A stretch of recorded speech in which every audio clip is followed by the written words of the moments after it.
Olá pessoal, sejam bem-vindos a mais um Devaneios do Café, este encontro semanal que nós temos aqui no SEI de Campinas, no Espaço do Café Dialógico, localizado aqui na rua Doutor Quirino 1856, aqui no centro da cidade de Campinas. Só salientando que semana passada nós não tivemos, porque eu fiquei rouco, estava totalmente sem voz, então estamos retornando hoje ao nosso encontro, aos nossos encontros aqui no SEI de Campinas.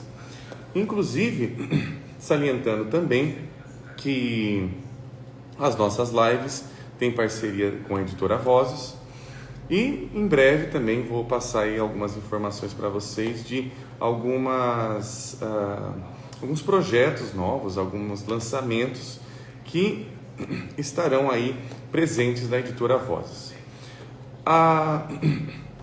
Além disso, uma outra coisa importante que eu ia salientar é que este domingo nós temos também o Devaneio de Domingo. Vamos continuar falando sobre o nosso assunto sobre alquimia, para quem está acompanhando os devaneios. E ali a gente vai falar sobre imaginação é realidade. Esse será o nosso tema de domingo. Então, boa noite para a Enila, que está chegando aqui com a gente. O pessoal já está chegando aqui nas lives. Nas lives eu falo porque ela está acontecendo tanto no Instagram quanto no YouTube do SEI simultaneamente, tá, pessoal? Então, é mais por conta disso. Deixa eu ver se está acontecendo. Aqui, voltou. Aqui, boa noite para a Enila. Boa noite para quem estiver nos acompanhando agora. E hoje eu tenho aqui duas propostas da gente aqui estar conversando. Boa noite para Danda Elias. Danda, eu acho que é a Amanda, no caso. Me corrija se eu estiver errado, Danda Elias. Acho que é a Danda Elias dando boa noite para a gente também. E hoje eu tenho duas propostas. As duas me atraem, as duas eu acho que são propostas bastante interessantes. Eu vou explicar cada uma delas. Amanda, ótimo, Amanda. E a gente vai selecionar aqui, a gente vai votar qual que será a proposta que vamos escolher hoje juntos. Boa noite para a Joana, que está chegando aqui conosco também, o pessoal que está entrando ainda nas lives. Então, vou apresentar a primeira proposta. Para a primeira proposta hoje que eu selecionei, ela vai ser um pouco dita. Deixa eu ver quem está chegando mais aqui. A Tatiana Morel. Tatiana Morel está sempre conosco também. Boa noite, Tatiana. Boa noite para Thaisa Neuropsia, aqui de Maceió, Alagoas. Olha só, estamos atingindo várias regiões aqui do Brasil. Boa noite para Kathleen, também que está chegando conosco. Tudo bom, pessoal? Então, hoje tenho duas propostas. Uma proposta, digamos assim, mais psicológica, entre aspas, porque ambas são psicológicas, mas tem vertentes e narrativas diferentes. A primeira proposta é falar um pouco sobre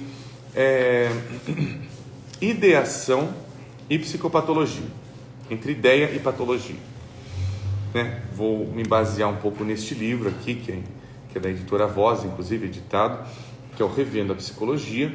Nós já utilizamos este livro diversas vezes em várias lives.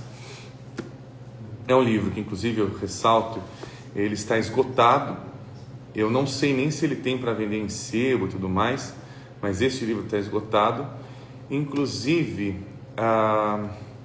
eu fiz uma pequena pesquisa sobre o livro que nós estamos utilizando, o Psicologia Alquímica, do James Hillman, na estante virtual. E o menor preço que eu achei lá foi R$500. Então, esse é um problema de livros que já estão esgotados. Eles ficam cada vez mais caros, dependendo da busca e também ali da procura, em relação aí também a quantidade de livros que estão disponíveis. Esse aqui, eu não sei como é que está hoje, sinceramente, se tem poucos ou muitos, mas é um preço que é salgado. Então, se é um livro que interessar ali a grande maioria, pode-se abrir ali uma possibilidade de conversar com a editora para ela fazer uma nova reedição, que é o que aconteceu com o livro Sonho Mundo das Trevas, que a gente já havia comentado uma vez aqui e também no domingo.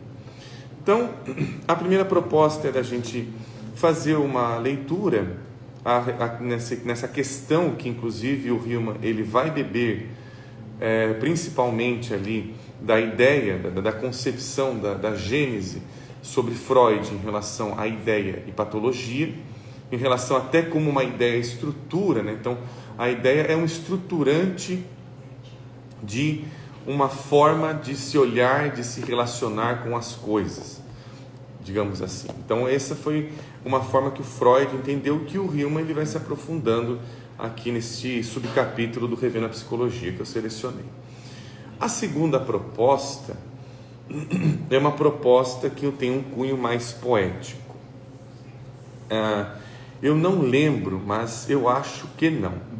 Se eu já li, eu acho que eu só passei e citei por cima.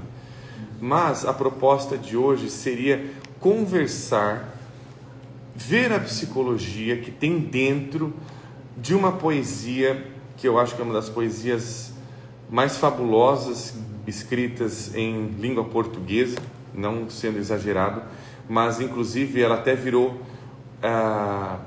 uma peça de dança contemporânea da companhia da Débora Cocker, chamada O Cão Sem Plumas, de João Cabral de Melo Neto. A proposta da poesia, no caso, seria de eu ler a poesia no final da live. É uma poesia um pouco extensa, tem algumas páginas, mas ela é riquíssima. Porém, comentá-la, fazer ali um olhar, para que inclusive, talvez, olhando a poesia de uma outra forma, ela soe diferente, ou soe de uma outra maneira. Então temos duas propostas aqui, vamos selecioná-las. Eu tenho que só cabe uma em uma live. A poesia do João Cabral de Melo Neto, O Cão Sem Plumas, ou ideia e psicopatologia, usando o Revendo a Psicologia. São essas duas propostas, pessoal. Qual lhe interessou mais para falarmos hoje? A Enila está comentando aqui. Ai, meu Deus, peraí. Nos colocando entre a cruz e a espada. Eu hoje vou voltar de poesia, está linda demais. Essa é linda demais, realmente, eu gosto. Então, João Cabral de Melo Neto tem um voto. Aqui a Joana falando, opto pela poesia de João Cabral de Melo Neto também. Denise chegando, olá Denise, tudo bom? Então temos 2 votos para falar sobre João Cabral de Melo Neto, na verdade, sobre o olhar que o poeta nos entrega, né? Nos encontra. E essa poesia é fantástica, tá, pessoal? Eu vou até comentar um pouco se ela for votada, eu vou comentar um pouco a respeito da experiência teatral que eu tive quando eu via a dança da companheira Débora Cocker. Aqui a Marcela Rossi falando poesia. Então temos poesia, Denise também falando. Então, pelo visto aqui o pessoal opta pela poesia quase que majoritariamente, né? É uma escolha que geralmente ela nos encontra frequentemente aqui, né? No ano passado, a nossa última live, se não me engano, foi sobre poesia da Vislava. Temos 4 votos para poesia aqui, então eu acho que a gente vai ficar com ela. Então vamos fazer o seguinte, o formato da live, já que ele foi escolhido, vai ser da seguinte forma. Eu vou falar um pouco sobre o que o João Cabral de Melo Neto, eu vou pegar algumas partes, colocando ali, ele foi descrevendo, o que ele traz, e o que a poesia ela transforma, por que a poesia é importante como um tipo de olhar que transforma as coisas, tá? Então, eu fiz nesse formato de deixar para ler a poesia por último, para que ela possa soar de uma outra maneira também, para que a gente, digamos assim, vá criando um espaço para o olhar poético entrar, porque ele não é um olhar comum, ele não é um olhar costumeiro, ele precisa ser realmente trabalhado, tá? Eu acho que esse é um ponto. A poesia não é algo pronto que você olha, acha bonito, olha o passarinho, olha o meu sentimento. Até mesmo uma poesia muito sentimentalista pode estar sendo uma poesia que contrasta com a proposta poética de ver as coisas com outros olhos. Um olhar sentimentalista muitas vezes pode reafirmar aquilo que eu já sei. Se ela reafirma aquilo que eu já sei, não tem poesia. Ela fica escassa, ela fica limitada dentro dos parâmetros daquele tipo de olhar mais comum. Um olhar comum, aquele olhar que eu já sei. E o pessoal comentando, gostamos, aqui a Tatiana Morelos falando, a Enila, a poesia é a colinha que nos une nesse canal. É realmente, a Joana falando de acordo. Vamos colocar aqui que a gente foi se aproximando, né? A gente foi falando de tantos temas. Esse foi um tema, e é um tema que recorrentemente ele nos visita. Ele nos abraça muito bem. Então, vamos ser a casa da poesia também, né? A nossa intenção é que se uma poesia é bela, nós sejamos também uma ótima casa para ela ser, que ela nos visite mais vezes. Bom, eu acho que vale aqui ressaltar também, eu faço isso numa grande parte das lives, a Danda Elias falando, concordo com a Enila, que ótimo, eu também concordo, tá? Concordo muito. Eu ressalto aqui o porquê que um olhar poético nos interessa sobre psicologia. O que tem a ver? O que tem a ver nós falarmos sobre poesia e o que isso traz em relação à psicologia? Bom, eu acho que o principal a ser destacado é que um olhar poético, ele é um olhar que ele exatamente vai pegar o ponto que eu comecei já a falar. Ele não é um olhar comum. Ele não está reafirmando que eu sinto dor, que eu sinto saudades, que eu sinto alegria e por aí vai. Então, esse tipo de poesia, ela basicamente está mais sendo uma descrição. É um olhar mais descritivo nesse sentido. Agora, quando nós falamos de poesia mesmo, em relação à sua posição como um enxergar através, a poesia, então, ela nos vai entregar que existe um contraste em todas as coisas de algo não óbvio. Existe em todas as coisas, então, um aspecto invisível. A poesia, ela vai se aproximar desse aspecto invisível em todas as coisas, seja num sapato, seja numa linguagem, seja num clima, até mesmo num sentimento. É diferente falar de um sentimento poeticamente do que falar de um sentimento de uma forma sentimentalista, tá? Então, nós entramos em um tipo de olhar que ele é radical. O Hillman, ele tem uma frase dizendo que todo conhecimento é, em sua base, em sua cerne, um conhecimento psicológico. O conhecimento científico, o conhecimento mítico, o conhecimento místico, o conhecimento astrológico, o conhecimento numérico e por aí vai, todos esses têm como uma cerne a questão da imaginação. A poesia, até mesmo a própria linguagem poética, para dar conta dessa multiplicidade, ela precisa fazer o quê? Ela precisa manter uma relação dialética entre duas ou mais coisas acontecendo simultaneamente, concomitantemente, no mesmo lugar, no mesmo quadro. Não sei nem se no mesmo lugar, mas no mesmo quadro, isso sim. Aqui a Tatiana comentando, a poesia é um campo fértil para a imaginação, provocar reflexões e sentimentos. A poesia não só nos provoca sentimentos e reflexões, concordo com você, Tatiana, mas ela nos provoca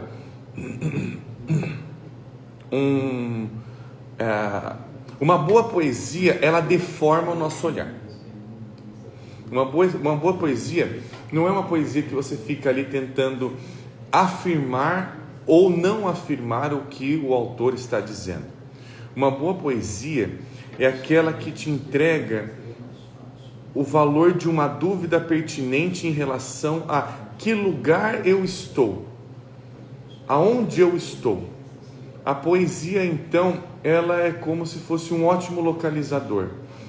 Ela nos descreve como as coisas ao nosso redor, elas preferem, quais são as suas tonalidades, quais são os seus sabores. Então a poesia vai trazer isso. E ela sempre vai manter uma metáfora. A poesia é uma linguagem metafórica, porque se ela for uma linguagem direta, ela perde o seu valor de poesia e vira uma informação. Eu estou com medo, eu estou com saudades. Isso é uma informação. A partir do momento que eu percebo que o escuro toma conta de mim mesmo quando é dia. Por exemplo, uma coisa bem boba que eu estou falando aqui. Eu não falei de sentimento, eu não falei de como eu estou entendendo alguma coisa, eu estou descrevendo uma situação que está acontecendo interna e externamente ao mesmo tempo.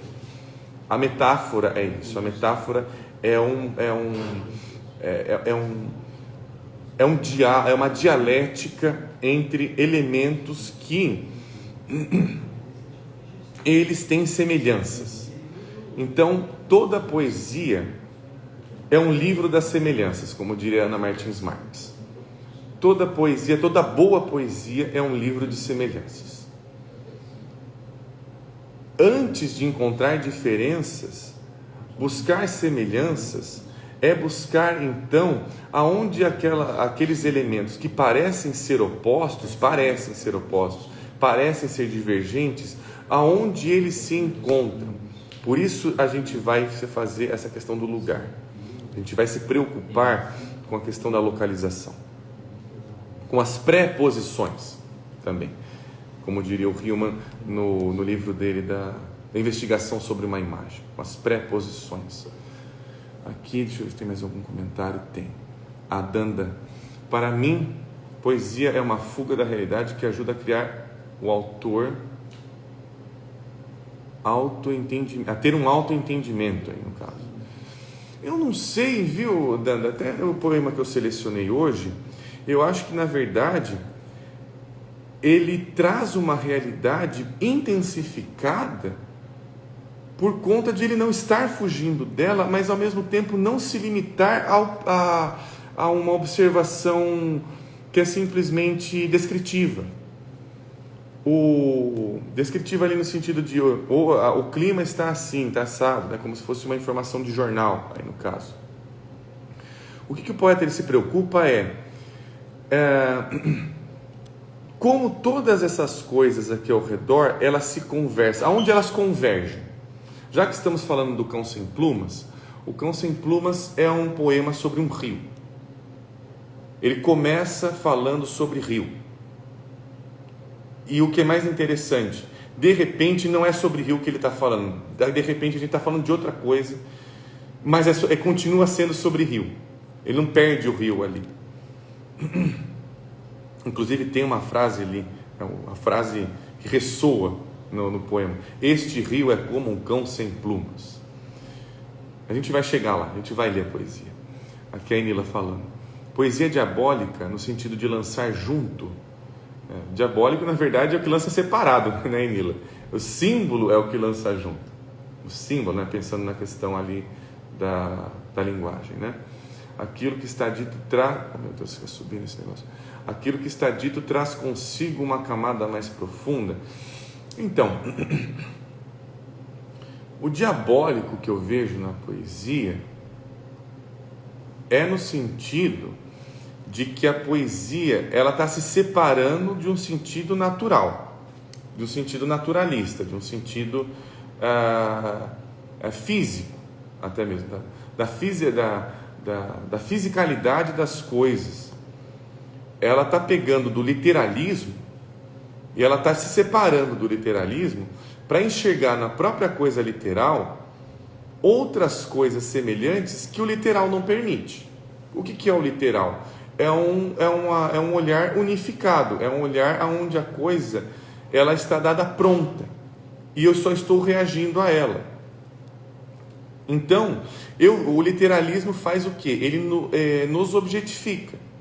A linguagem literalista é uma linguagem que sempre nos objetifica. Se for ali que falar, por exemplo, compre batom, como tinha aquele comercialzinho lá naquela época, e eu for lá comprar o batom, pronto, resolvido. Eu comprei o batom, acabou. Aqui isso é muito literal. Agora, a poesia nos separa desse olhar literal, desse olhar natural de se ver as coisas de uma forma muito rápida, dada, pronta, irreflexiva, e ela nos coloca num lugar incômodo. A poesia, uma boa poesia, é uma poesia que incomoda. Se ela não incomodar, ela não muda nada. E como é que uma consciência habitual vai mudar se ela está ali confortável? Quem é que vai querer sair da caminha às 6 horas da manhã se não precisa? A gente sai porque alguma coisa é necessária. Então, quando alguma coisa é desperta, ela sai de um estado de anestesia, ela nos coloca em movimento. Então, a poesia é harmonia, ela busca harmonia porque a harmonia busca movimento também, tá? Então, é tudo isso. Aqui, a Inila falando, perfeito, confundi as bolas, mas agora já ficou bem mais fácil. Não, eu acho que você colocou um ponto interessante, porque tudo isso é importante para a gente ir entendendo que o olhar poético não é um olhar comum. Inclusive, eu vou ter que reservar aqui até para o final da live, pelo menos uns 15 minutos, porque a leitura dessa poesia é fantástica, tá? É uma leitura fantástica. Então, o que é o Cão Sem Plumas? Eu vou falar inicialmente sobre sobre uma experiência fantástica que eu tive no teatro, aqui quando a companhia Débora Coker trouxe o espetáculo de dança contemporânea O Cão Sem Plumas, que é inspirado neste poema dos anos 50, de 1950, do João Cabral de Melo Neto. E o espetáculo ele dura por volta de uns 60 minutos. É um espetáculo assim, que a gente poderia dizer que na sua forma de atuação ele é dura. Ele começa já apresentando, já com dança, e termina com nenhum dos dançarinos e nenhum dos diretores comentando a peça, termina, vai embora para casa. Então, é uma verdadeira incógnita, é uma verdadeira... é um deslocamento. O que foi interessante foi que quando eu fui assistir essa peça, dava para ouvir alguns murmúrios durante o espetáculo de pessoas dizendo: é lindo, mas eu não estou entendendo nada. É muito bonito, mas eu não estou entendendo absolutamente nada. E bom, a descrição, não preciso falar o que é a peça, né? Ela já é bonita por si só. Tem recitais gravados ali do poema do João Cabral de Melo Neto. Então, tem ali a recitação, tem ali alguns bailarinos que foram filmados, ali fazendo movimentos num rio lodoso, num mangue, num charque. E a peça, ela é uma peça, digamos assim, que é suja, no sentido não ali de linguagem e tudo mais, mas no sentido de os dançarinos, eles estão todos cobertos ali de poeira, de pó, o chão também está coberto disso, então ele tem a questão da poeira ali. E ao mesmo tempo, realmente é uma peça que é cativante, e realmente não entende-se bolhufas do que está acontecendo ali, mas o espetáculo é uma transformação. Eu vejo que ali o sentido poético da dança ali é uma contemplação de uma transformação do movimento. Os bailarinos, a movimentação da dança contemporânea é exatamente de trazer no movimento toda a linguagem necessária.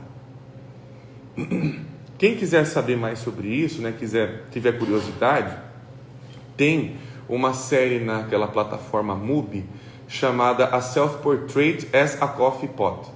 Não tem tradução, o título dela é em inglês mesmo, né? Que a tradução livre seria um autorretrato de um bule de café, aí no caso. Mas nessa minissérie ali de 9 capítulos, é um artista e ele conversa com diversos outros artistas, né? Não só ele é um artista plástico ali, esqueci o nome dele agora, que é inclusive o diretor da série. Mas ele vai conversando com dançarinos, com cantores, e ali ele vai explicando exatamente o que ele quer do movimento. Uma hesitação, um ir e não ir, uma vontade que não consegue ser atendida. Então ali tem uma explicação de como funciona essa linguagem, que é uma linguagem sinestésica constante, ali jogando em você, falando com você. É muito bonito. Eu recomendo então esta minissérie para uma melhor apreciação de um espetáculo de dança contemporânea. Pausa para os comentários, deixa eu lê-los aqui. Aqui a Tatiana. Deixa eu ver se tem um outro antes da Tatiana aqui que eu não vi. Não, é esse aqui. Nesse aspecto, podemos pensar em poesia como uma espécie de alquimia. Há uma transformação. Sim. Há uma transformação por semelhanças. A poesia, ela está buscando semelhanças onde não tem. A alquimia, ela está buscando quais são as reações de coisas que parece que elas são incomunicáveis, aparentemente. Então a alquimia, ela está entrando na matéria, né? O alquimista é aquele que tira o espírito da matéria, ele sai da materialidade como sendo uma coisa física apenas, literal, e traz ali as suas tonalidades. O alquimista traz a tonalidade, um poeta faz isso também. Aqui outro comentário da Joana. Lembrando David Lynch, ele morreu recentemente, né? Ele dizia: não sei por que pessoas esperam que a arte faça sentido quando aceitam o fato de que a vida não faz. Ótima, belíssimo lembrado, viu, Joana? Porque eu acho que é isso mesmo. Uma boa poesia não é aquela que dá sentido, é aquela que tira o sentido habitual.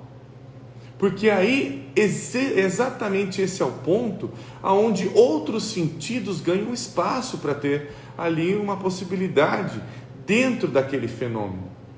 Ou seja, a poesia, ela está preocupada com os qualitativos. Ela vai perceber as qualidades para que elas possam se relacionar. Sem qualidades não tem como se relacionar com nada, fica tudo muito duro, fica tudo muito preto no branco, né? Binário. Enila, essa série, né, a Self-Portrait que eu citei, essa série é incrivelmente inspiradora. Conheci por indicação aqui da página, uma joia mesmo. Eu coloquei nos stories, né? Eu até fiz uma publicaçãozinha que ela é muito boa mesmo. Ela é muito boa. Ela se pode dizer, é uma aula de arte. É uma aula de como se ver as coisas poética e artisticamente. Vale muito a pena ver. Vale muito a pena rever, inclusive, não só ver. Aqui é a Tatiana, maravilhosa citação, né, da Joana.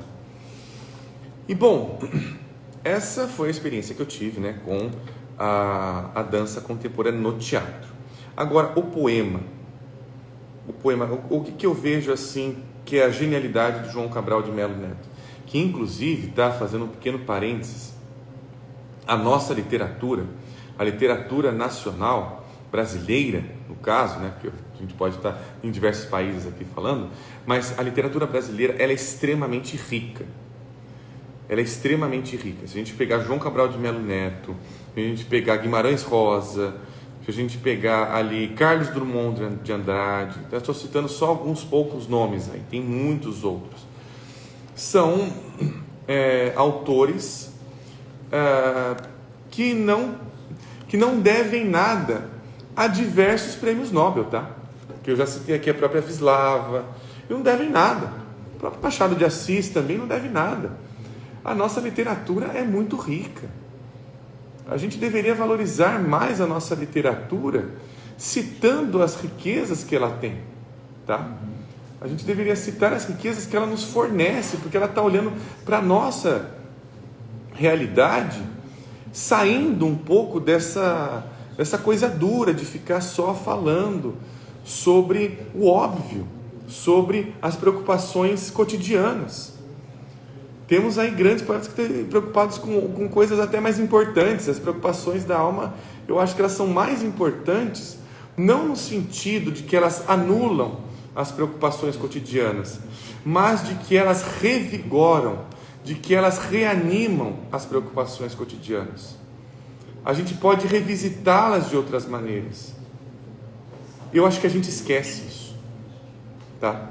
E o que o João Cabral de Melo Neto faz nesse poema maravilhoso e fantástico, chamado O Cão Sem Plumas, que inclusive ele coloca aqui, né, que é uma paisagem do Capibaribe. Aqui ele vai falar o tempo todo de rio, tá? Ele está falando o tempo todo de um rio.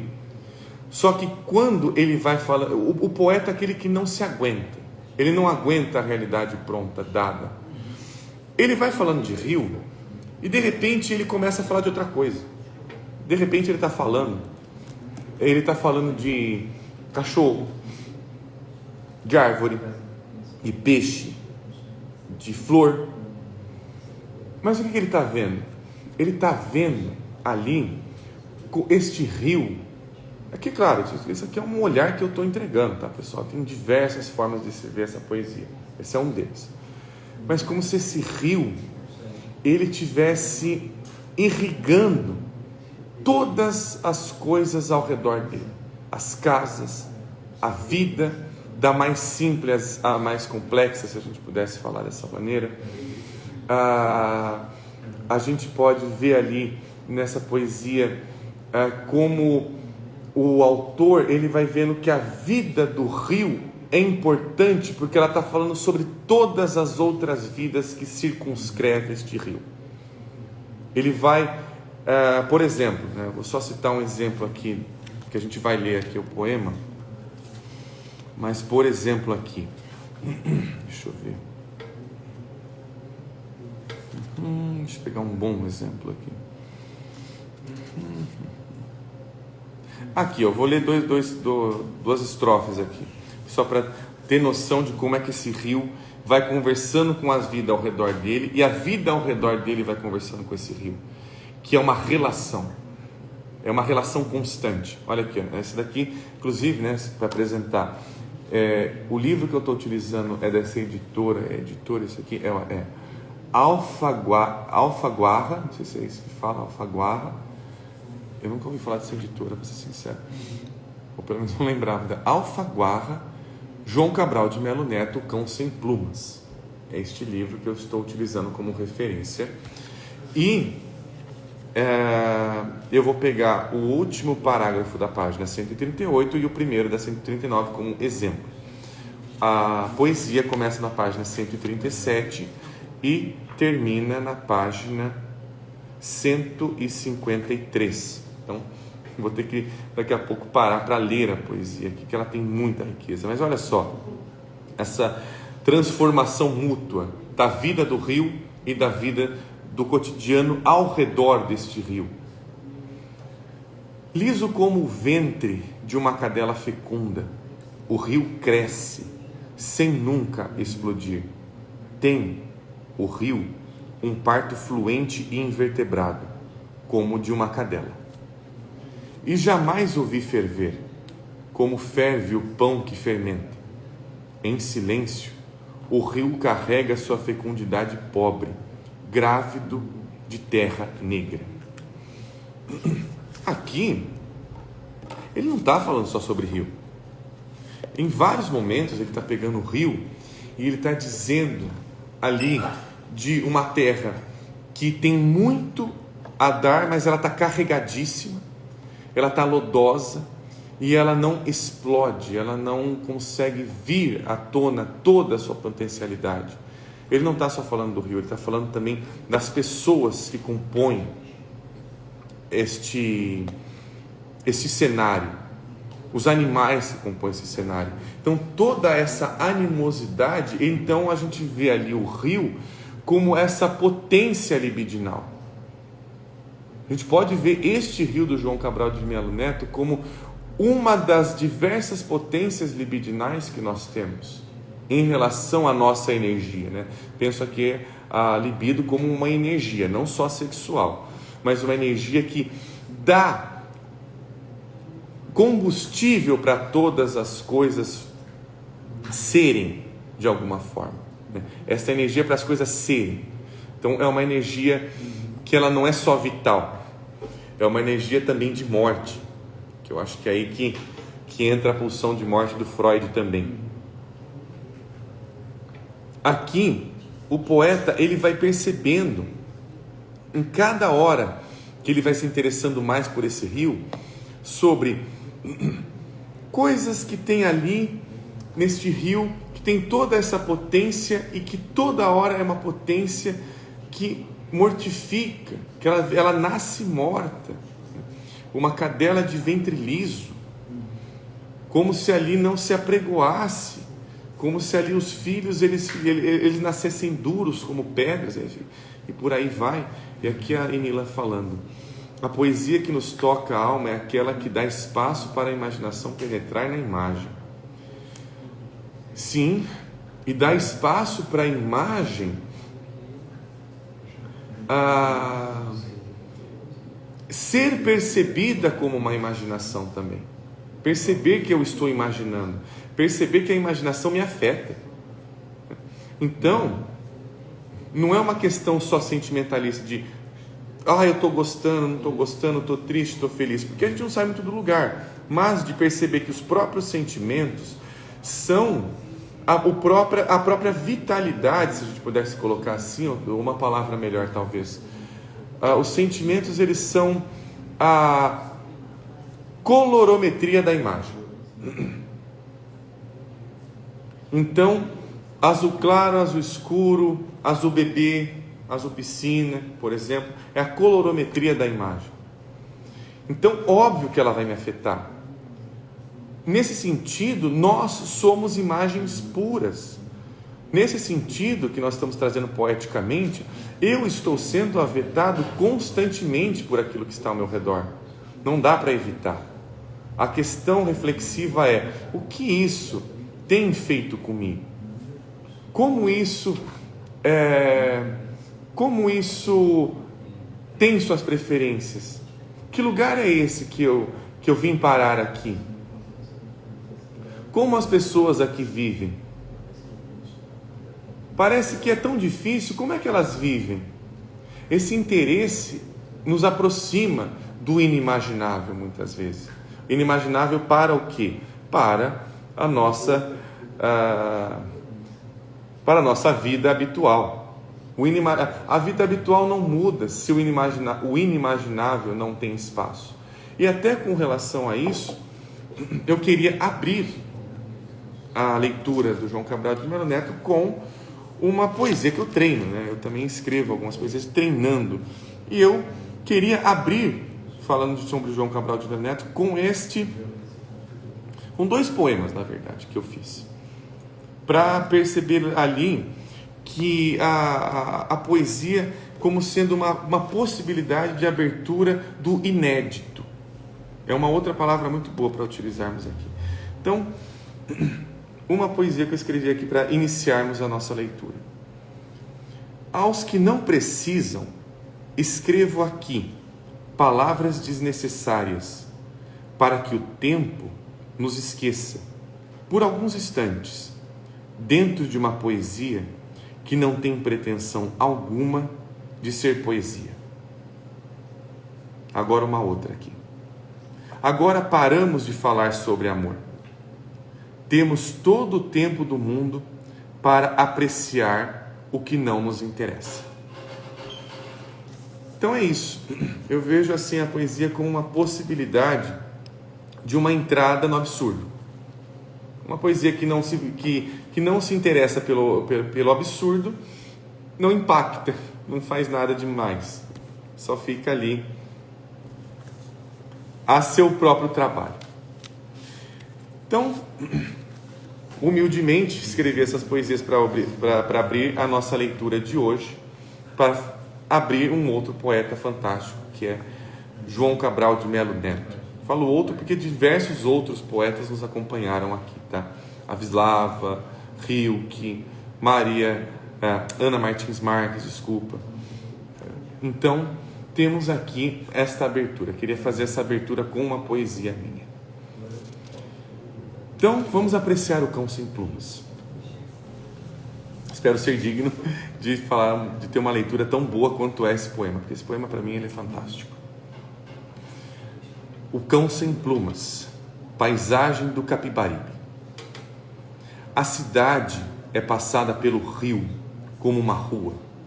É passada por um cachorro, uma fruta por uma espada. O rio ora lembrava a língua mansa de um cão, ora o ventre triste de um cão, ora o outro rio, de aquoso pano sujo, dos olhos de um cão. Aquele rio era como um cão sem plumas. Nada sabia da chuva azul, da fonte cor-de-rosa, da água do copo de água, da água de cântaro, dos peixes de água, da brisa na água. Sabia dos caranguejos de lodo e ferrugem, sabia da lama como de uma mucosa. Devia saber dos polvos, sabia seguramente da mulher febril que habitava as ostras. Aquele rio jamais se abre aos peixes, ao brilho, à inquietação de faca que há nos peixes. Jamais se abre em peixes. Abre-se em flores, pobres e negras, como negros. Abre-se numa flora suja e mais mendiga, como são os mendigos negros. Abre-se em mangues, de folhas duras e crespos, como um negro. Liso como o ventre de uma cadela fecunda, o rio cresce sem nunca explodir. Tem o rio um parto fluente, invertebrado, como de uma cadela. E jamais ouvi ferver, como ferve o pão que fermenta. Em silêncio, o rio carrega sua fecundidade pobre, grávido de terra negra. Em silêncio se dá, em capas de terra negra, em botinas ou luvas de terra negra, para o pé ou a mão que mergulha. Como às vezes passa com os cães, parecia o rio estagnar-se. Suas águas fluíam então mais densas e mornas, fluíam com as ondas densas e mornas de uma cobra. Ele tinha algo então da estagnação de um louco, algo da estagnação do hospital, da penitenciária, dos asilos, da vida suja e abafada, de roupa suja e abafada, por onde se veio arrastando. Algo da estagnação dos palácios cariados, comidos, de mofo e ervas de passarinho. Algo da estagnação das árvores obesas, pingando os 1000 açúcares das salas de jantar pernambucanas, por onde se veio arrastando.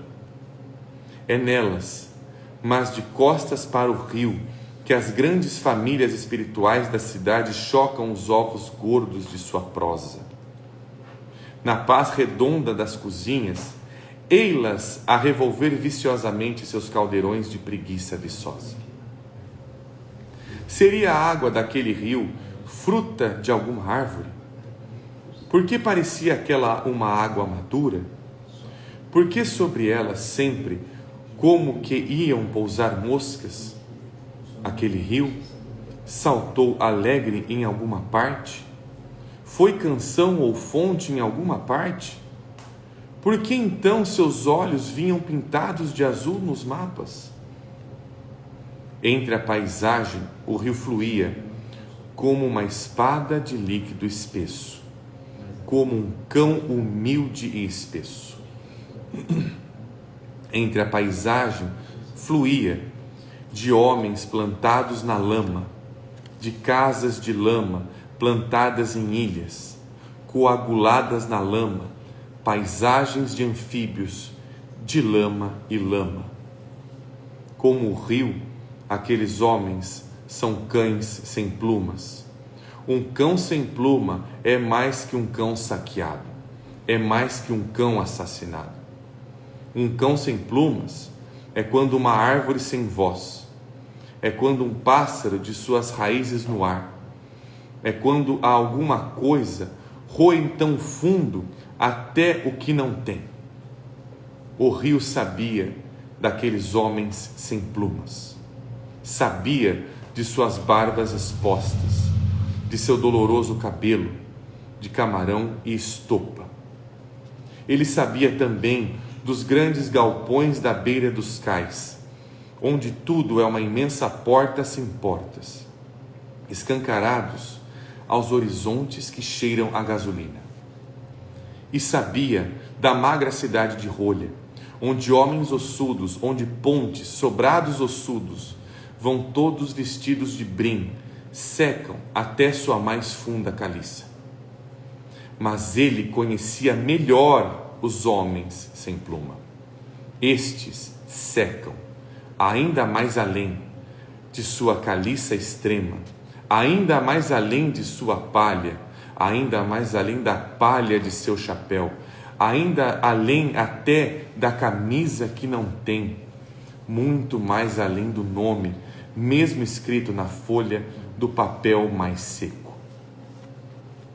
Porque é na água do rio que eles se perdem, lentamente e sem dente. Ali se perdem como uma agulha não se perde, ali se perdem como um relógio não se quebra, ali se perdem como um espelho que não se quebra, ali se perdem como se perde a água derramada, sem o dente seco com que de repente num homem se rompe o fio de um homem. Na água do rio, lentamente, se vão perdendo em lama, numa lama que pouco a pouco também não pode falar, que pouco a pouco ganha os gestos defuntos da lama, o sangue de goma, o olhar paralítico da lama.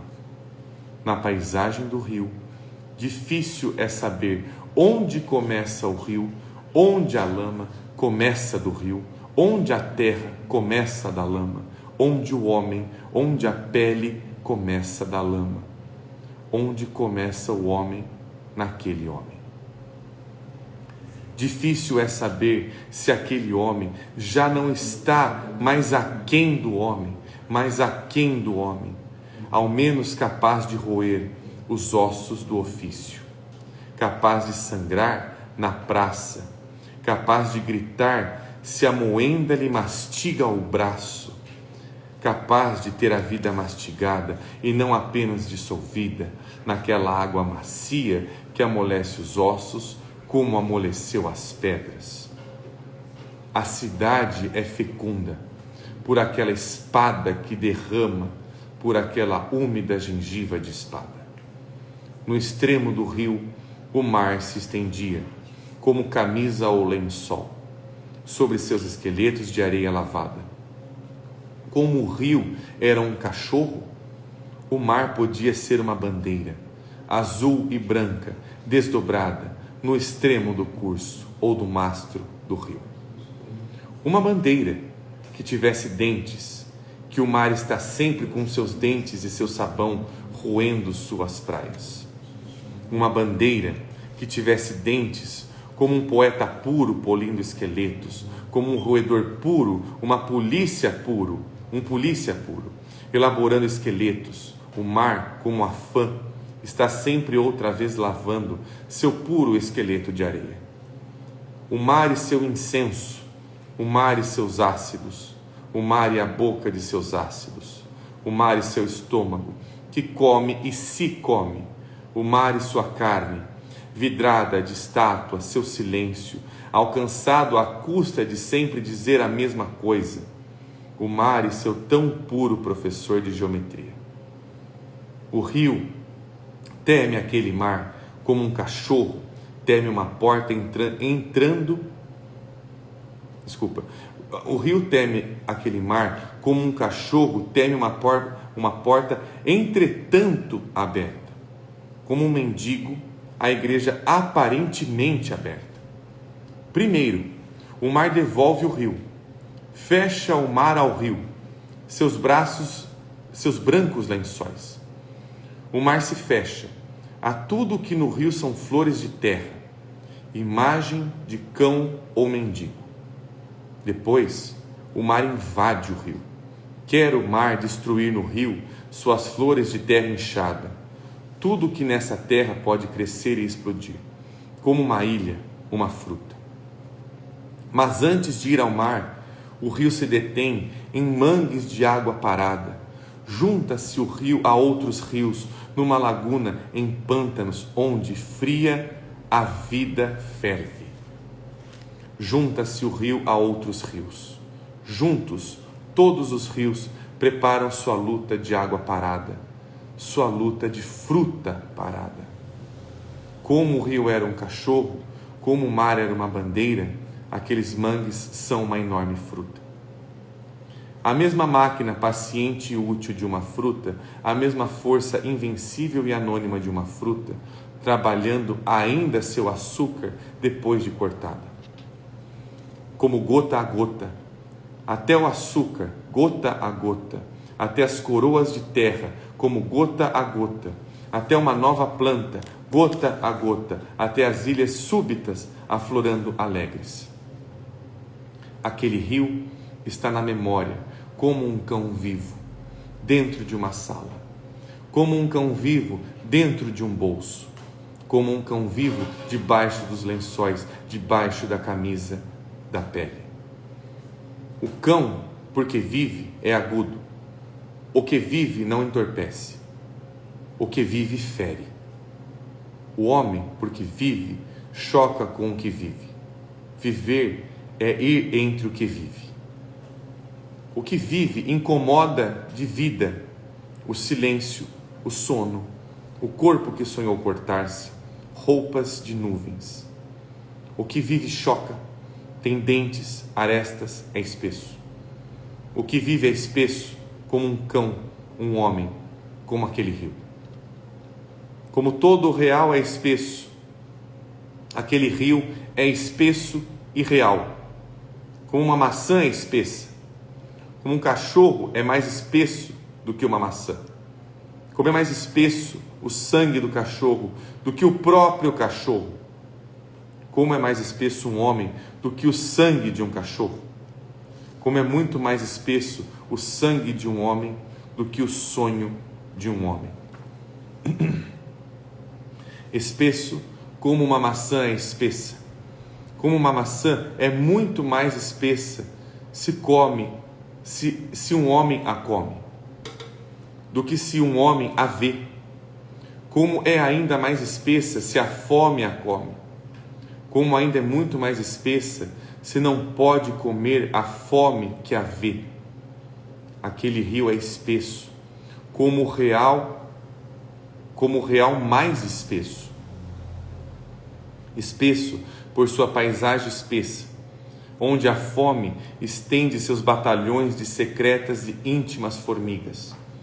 E espesso por sua fábula espessa, pelo fluir de suas geleias de terra, ao parir suas ilhas negras de terra. Porque é muito mais espessa a vida que se desdobra em mais vida, Como uma fruta é mais espessa que sua flor, como a árvore é mais espessa que sua semente, como a flor é mais espessa que sua árvore, etc, etc. Espesso, porque é mais espessa a vida que se luta. Cada dia, o dia se adquire, cada dia, como uma ave que vai, cada segundo, conquistando o seu voo. Esse é o Cão Sem Plumas. É um poema extenso. É um poema que subverte todas as vezes a mesma palavra que ele recita. É um poema que não se encontra mais a mesma coisa, né? Eu acho que esse rio, ele transforma. Ali o João Cabral de Melo Neto, ele percebe ali como esse rio, ele penetra espessamente, usando a palavra ali poética que ele colocou, em todos os tipos de vida que o circunscreve. A vida do mar, a vida do homem, a vida do cão, a vida das frutas. Tudo aquilo que está ao redor deste rio o compõe. E percebam uma coisa importante, que é uma atitude psicológica formidável de qualquer poeta. Ele não está interessado em arrumar o rio, ele não está interessado em dizer de melhores condições desse rio, ele não está interessado em dar esperança para esse rio, para todas as outras coisas que estão ao redor dele. Ele está simplesmente nos localizando o tempo todo. A poesia é angustiante porque ela não nos deixa sair dela também. Essa angústia é a transformação de nós na imagem do jeito que ela é, nas coisas do jeito que ela se apresenta. É uma sensibilidade visceral, sim, Tatiana, é fantástico. Então, uma posição poética é uma posição que não busca ali esperanças, uma lição de moral, muitas vezes também. É uma posição de pura localização, de ficar ao máximo com esse rio, porque ele já está transformando essa vida, ele está fazendo algo. Nós é que tentando alucinadamente tentar saber o que fazer com esse algo, é que deixamos de ser transformados, ou tentamos pelo menos paralisar com que essa transformação aconteça num âmbito mais consciente. Porque ela está acontecendo, invariavelmente ela está acontecendo. A Enila dizendo: o rio que adentra a intimidade, como veias que correm por onde não vemos, ora hemorrágico e visceral, ora coagulando o espesso, mas sempre uma força que nos permeia. Sim, eu acho que aqui o João Cabral de Melo Neto, ele vai dando uma qualidade deste rio, não é de todos os rios, não é de aqui esse rio funciona assim. Este rio existe, mais do que funciona, essa palavra não é muito bonita não. Esse rio existe assim. Ele existe assim em todos nós, não é só lá no sertão pernambucano, é em todos nós. Ele transpôs, o João Cabral de Melo Neto, ele faz essa transposição desse rio para nós. Ele está tornando este rio uma acessibilidade, a acessarmos que rio é esse em relação ao meu cotidiano. É como se ele estivesse entregando uma lupa, quando as coisas estiverem sendo enxergadas assim, ela é como este rio. Quando as coisas estiverem espessas assim, ela é como este homem, como este sangue, como este cão sem plumas. Eu acho que aí a gente ganha valor nas coisas. As coisas têm o seu próprio valor nesse sentido. Bom, pessoal, chegando ao fim da nossa live, eu tenho que agradecer aqui ao pessoal, né? Hoje eu fiz uma live mais de leitura. Geralmente eu não leio tanto assim, eu fico só pegando algumas pontuações e vou comentando em cima delas, mas esse poema eu acho que vale muito a pena ser lido, ele vale muito a pena ser revisitado, e quem não assistiu e puder assistir a peça que eu comentei de dança contemporânea da Débora Cocker, do Cão Sem Plumas, é uma recomendação que eu faço, pessoal, assista, é um espetáculo que você vai sair de lá não tendo a menor ideia do que aconteceu, mas aconteceu alguma coisa incrível ali. A própria maneira como os artistas, os dançarinos, eles fazem essa peça é de uma magistralidade fantástica. Aqui a Clínica Popular perguntando qual o nome do poema. O nome do poema é O Cão Sem Plumas, de João Cabral de Melo Neto, nosso poeta da pedra brasileiro, do sertão pernambucano. Obrigado por nos trazer poesia. Eu venho trazendo com frequência, foi a opção que vocês tiveram hoje, tá, pessoal? Então, agradeço imensamente aqui a colaboração de todos. Domingo, temos Devaneios do Domingo. Vamos falar sobre alquimia novamente, entrar na alquimia, sempre estaremos falando sobre alquimia, né? É o nosso estudo. E, para quem acompanha os Devaneios de quarta-feira, nos vemos semana que vem. Até lá, pessoal. Tchau, tchau.